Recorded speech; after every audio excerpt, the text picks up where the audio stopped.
Hey CUET aspirants, welcome or welcome back to your own channel ODC, and today I'm gonna talk about my honest preparation strategy for economics, both for boards as well as CUET. Particularly for CUET हम सीखेंगे कि कैसे हमें board score CUET को साथ में manage करना है and economics as a subject को कैसे पढ़ा जाता है, उसको कैसे अप्रोच करें एंड क्या NCERT इकोनॉमिक्स के लिए करनी है या नहीं है एंड अगर करनी है तो कैसे करनी है और हम उसको इजीली कैसे कर सकते हैं, क्योंकि आपको तो पता ही है NCERT की लैंग्वेज कितनी कॉम्प्लेक्स है, नोट्स कैसे बनाने हैं। सो ये सभी आंसर्स मैं आपको प्रोवाइड करने वाली हूँ आज के इस वीडियो में। Okay, so first of all, let's begin with the mistakes that most of you make while studying economics. So the first thing is, हम क्या करते हैं जब भी हम इकोनॉमिक्स को पढ़ रहे होते हैं, so कई बार हम जस्ट बुक से पढ़ रहे होते हैं, बट इकोनॉमिक्स में writing practice is must. Specially अगर मैं बात करूँ मैक्रो इकोनॉमिक्स की, तो बहुत ज़्यादा इंपॉर्टेंट है कि आप लिख के डायग्राम्स प्रैक्टिस करो, लिख के न्यूमेरिकल्स करो, उसके फॉर्मूलाज बार बार रिवाइज करो। इनफैक्ट जो डेफिनेशंस हैं या फिर जो भी डिफरेंसेस वाली टेबल्स वगैरह होती है, तो वो भी आप जब जितनी बार लिख के प्रैक्टिस करोगे, जितनी बार रिवाइज करोगे, उतना ही आपको फ़ायदा होगा।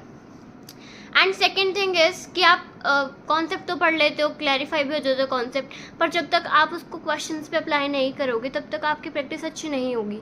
सो मान लो अगर आपको कोई क्लास टेस्ट ही है तो आपको उसे एज अ टास्क लेना है। मान लो टीचर ने आपको एक चैप्टर दे दिया या कुछ हाफ चैप्टर या हाफ यूनिट का टेस्ट दे दिया, तो आपको उसको ऐसा ट्रीट करना है जैसे मतलब पर्टिकुलरली उसी का अगर वो डायरेक्ट एग्जाम में आ जाए तो मैं उसको कैसे तैयार करूँ, तो आपने उसी तरीके से उसको तैयार करना है। सबसे पहले पूरा अच्छे से चैप्टर को पढ़ना है, फिर उसके क्वेश्चंस देखने हैं, MCQ टाइप भी एंड नॉर्मल सब्जेक्टिव क्वेश्चंस भी, एंड आंसर राइटिंग के बारे में भी आज हम बात करेंगे इकोनॉमिक्स की। So let's get started guys. Okay, so आपका जो फर्स्ट क्वेश्चन रहता है वो है कि हमें सेपरेट प्रिपरेशन करनी चाहिए दोनों की, मतलब इकोनॉमिक्स के लिए बोर्ड्स की अलग से प्रेप करनी है और CUET के लिए अलग से। तो ये मैं कहूँगी कि कुछ हद तक सही भी है और कुछ हद तक नहीं भी, क्योंकि अगर हम सिलेबस की बात करें 12th क्लास में आपकी आएगी macro economics and Indian economic development. वहीं CUET की अगर हम बात करते हैं तो उसमें Indian economic development, macro economics and micro भी आती है। तो आप टेंस मत होना कि 3-3 बुक्स हैं, क्योंकि 2 बुक्स का जो सिलेबस ओवरलैप कर रहा है, तो आपको लास्ट में बस उसको अच्छे से अप्रोच करके स्मार्ट वर्क करना है। वो मैं आपको बताऊंगी आगे वीडियो में कि कैसे करना है। और माइक्रो हम धीरे धीरे कर सकते हैं वीकेंड्स पे थोड़ा थोड़ा। ओके, मैं आपको बताती हूँ कैसे करना है।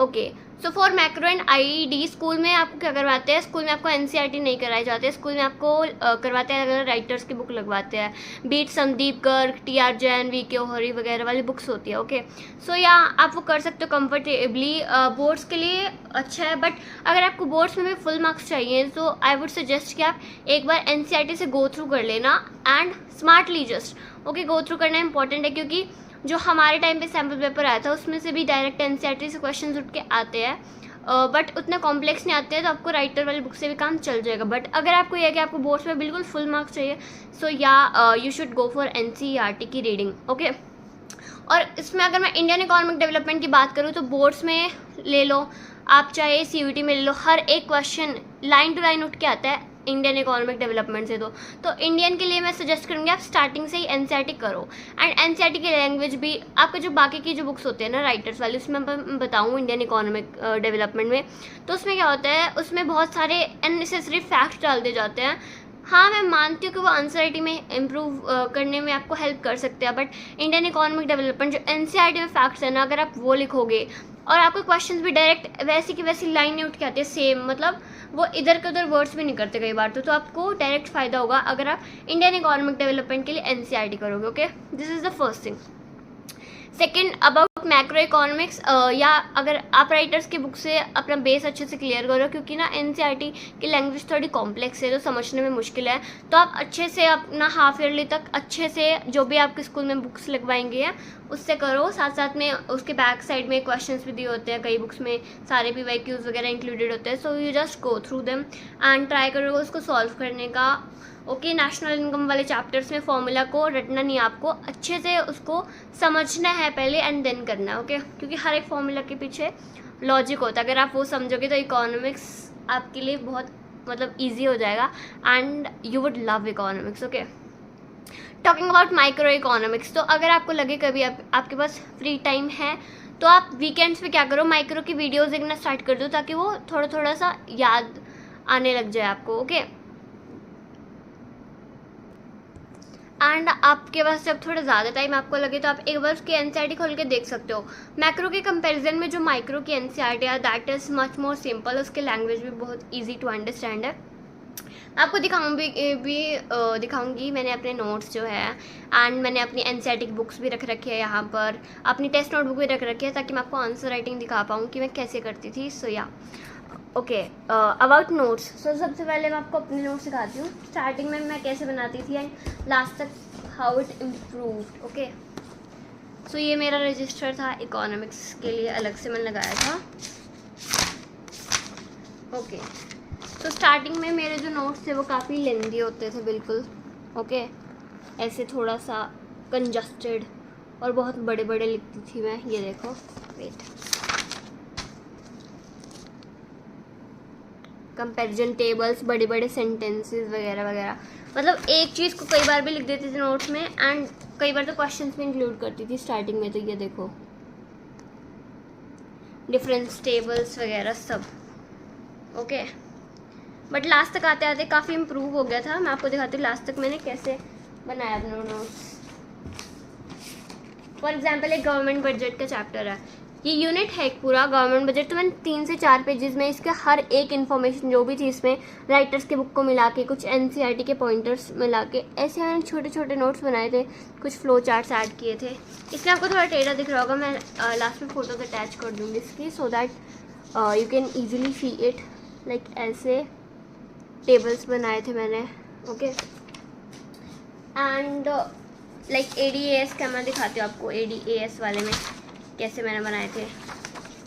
लाइक कैसे यहाँ पे डायग्राम्स हो गए एंड नीचे एक फ्लो चार्ट है, फिर ओके लाइक दिस, इधर डायग्राम्स हैं, तो ऐसे करके मैंने अपने ये सब बनाए थे। जैसे मेन डेफिनेशंस हैं, तो मतलब सब कुछ नहीं करना होता आपको, लास्ट में तो जस्ट क्रिस्प नोट्स चाहिए होते हैं, तो इनको आप इजीली बिल्कुल रिवाइज कर लो।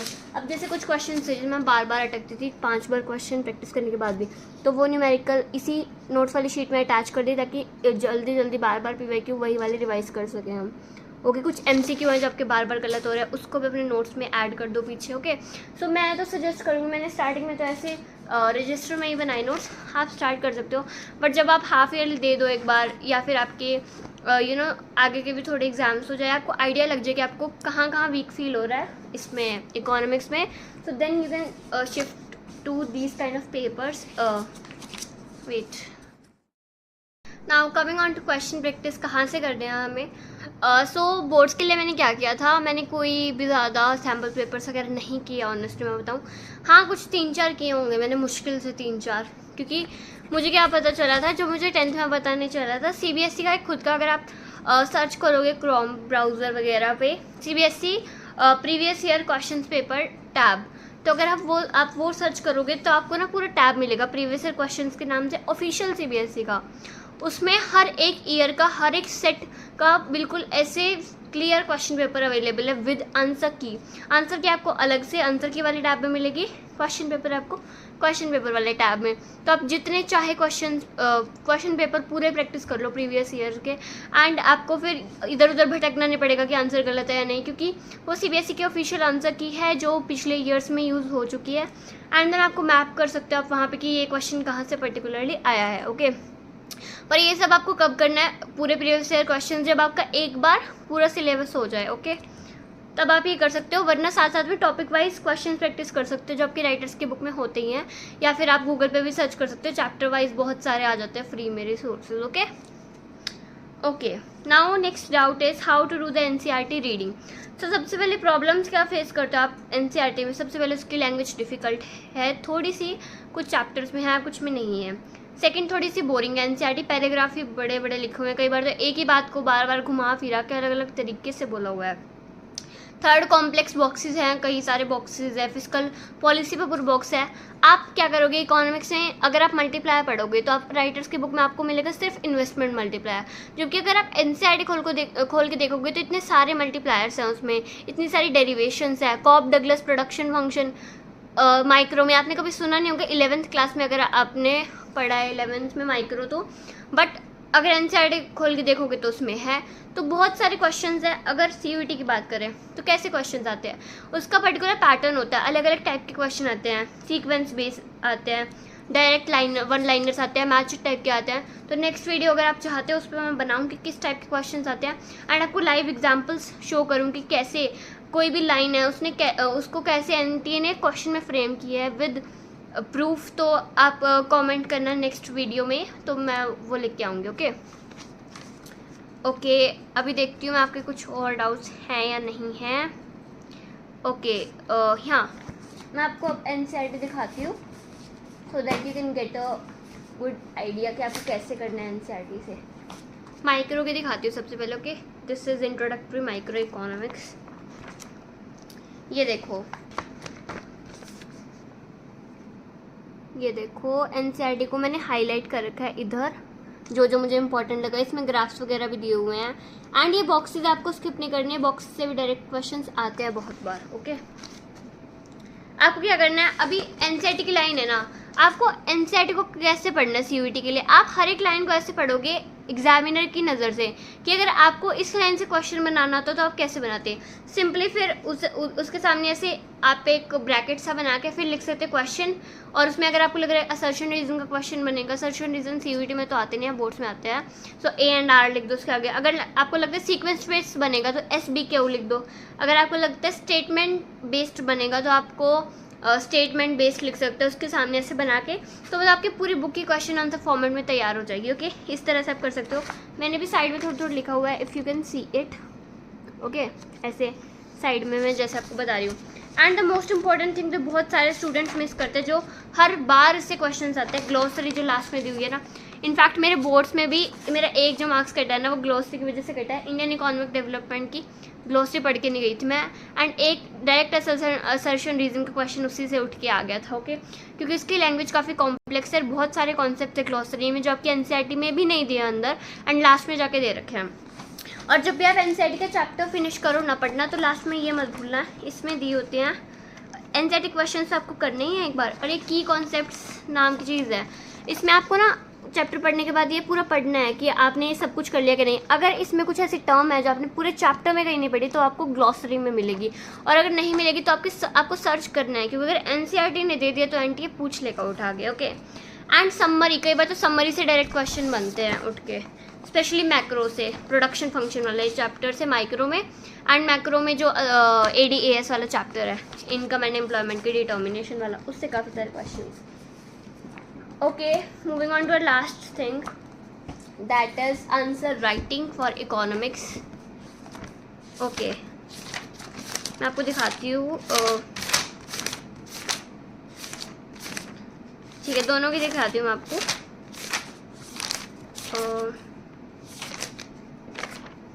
इधर बनाया हुआ था मैंने, यस, ये है ये तो है माइक्रो का 11th क्लास का, दिखाती हूँ आपको। 11th क्लास में जैसे मैंने क्वेश्चन आया, तो जहाँ पे आप डायग्राम यूज़ कर सकते हो उधर डायग्राम यूज़ करो आप। ओके, एंड कंपैरिजन आए तो हमेशा कंपैरिजन टेबल की फॉर्म में होना चाहिए आपका। ओके, अब ये देखो, आपका ये इकोनॉमिक्स का है, नेशनल इनकम का। मेरे पास टाइम कम था तो राइटिंग तो आप देख ही सकते हो, ठीक ठीक से लिखी हुई है इसमें, अगर दिख नहीं रहा हो आपको। मैं इमेजेस अटैच कर दूँगी लास्ट में, so you can see there. जहाँ पे आप फ्लो चार्ट बना सको ना, फ्लो चार्ट बना दोगे जैसे छोटू सा। ओके, तो इससे ना अच्छा इंप्रेशन बढ़ता है। अब जैसे मनी बैंकिंग वाले में टेबल है, तो टेबल को अच्छे से ड्रॉ करो टेस्ट में। Okay, and most important underline करो। देखो, जो भी इंपॉर्टेंट कीवर्ड्स आपको लग रहे हैं उनको आप अंडरलाइन करोगे ऐसे, जिसमें मैंने अंडरलाइन कर रखे है। ओके, ठीक है। इंडियन इकोनॉमिक डेवलपमेंट में पॉइंटर्स बनाओ, फिर सब हेडिंग बनाओ, फिर उसको एक्सप्लेन करो। ओके, तो यही कुछ टिप्स हैं जो आपको फॉलो करनी है मेनली फॉर आंसर राइटिंग। अगर आप चाहते हो उस पर भी separate video, so do comment below, मैं ज़रूर ट्राई करूँगी। ओके, एंड पॉलिटिकल साइंस और हिस्ट्री का CUET का थोड़ा सा अलग रहता है क्योंकि इसमें बहुत सारे फैक्ट्स पूछे जाते हैं। उसके लिए मैंने स्पेशल अपनी फैक्ट शीट्स बनाई हुई थी हिस्ट्री एंड पॉलिटिकल साइंस के लिए, पूरी नोटबुक है अलग से, ये हिस्ट्री की है and this one was for political science. इसमें मैंने अपने पूरे फैक्ट्स बना रखे थे अलग से, ओके, पूरी फैक्ट्स की नोटबुक थी अलग से। और मैंने इसका रिवीजन इतना हेल्प किया है ना मेरा कि डायरेक्ट सारे क्वेश्चन इसी में से आए थे। सो अगर आप इसके लिए भी वीडियो चाहते हो सो डू कमेंट बिलो, वो भी लेके आऊँगी मैं of course. So yeah, this was all for today. Thank you very much.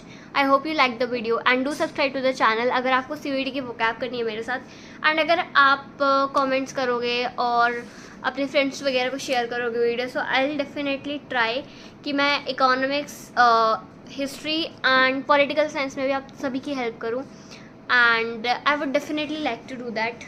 So yeah, stay connected. Bye bye. We'll meet in the next video.